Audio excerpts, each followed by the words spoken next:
Hello guys, nandito ako sa Nature Park and Sanctuary. Grabe guys, ngayon ko lang na-realize, lagi akong dumadaan dito every time na off ko. Pero ngayon ko lang na-realize na ang mga puno pala dito, I think ang iba sa kanya is century old. Dahil ang lalaki nila guys. Nadadaanan ko lang siya ngayon. Kasi minsan, alam mo, ang dami mong iniisip, di ba? Maraming malalaking mga puno talaga yung nadadaanan ko. And I realize, ang iba dito are century-old trees, guys. Hindi ko kilala kung anong mga puno ito. Diba? Kasi dito, every park, may mga, sila ng mga puno. Kagaya sa Goldstream, yung mga red cedar tree, nandito doon. I don't know, hindi kasi ako marunong mag-differentiate ng mga names ng puno, guys. Pero marami dito malalaki. Like doon, natatakpan kasi ng mga dahon. Kasi nasa gubat ko, guys. Tingnan nyo yung mga dinadaanan ko. Pero na-realize ko na ang lalaki ng mga puno na ito. And I think some of which is like, century old.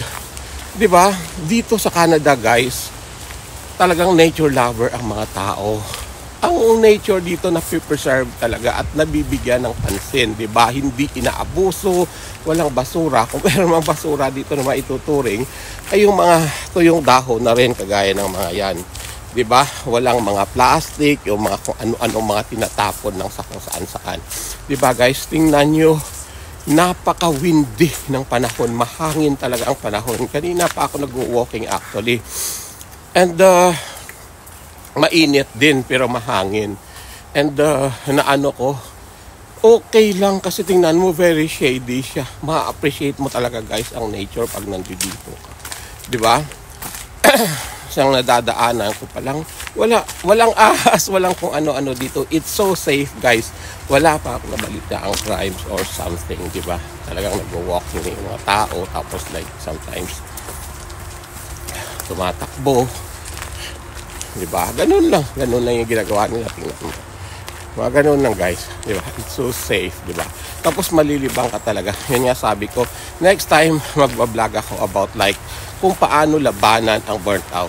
Diba? Ano ang mga dapat nating gawin. Diba? Ang nature dito guys, hindi talaga naaabuso.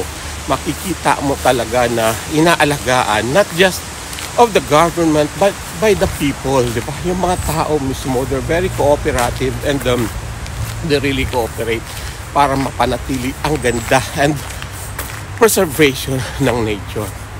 Di ba guys? Ang ganda kapag ganun. Sana sa atin magawa rin ng ganyan. Di ba? Tingnan nyo, nasa gubat ako guys. Di ba? Ang mga tao dito, they really love nature. Hindi kapag free time nila at makapag-banding, mas ninanais or they prefer to go to like lake, park, makapag-picnic, makapag-camping other than going to the mall. Dito guys, kahit sale, walang tao sa mall. Meron man, pero it's not much, di ba? They're not really into it, di ba? Pero kapag nature, perfect. Especially kapag long weekend. Nature yan guys. Okay, thank you so much for watching. I love you all.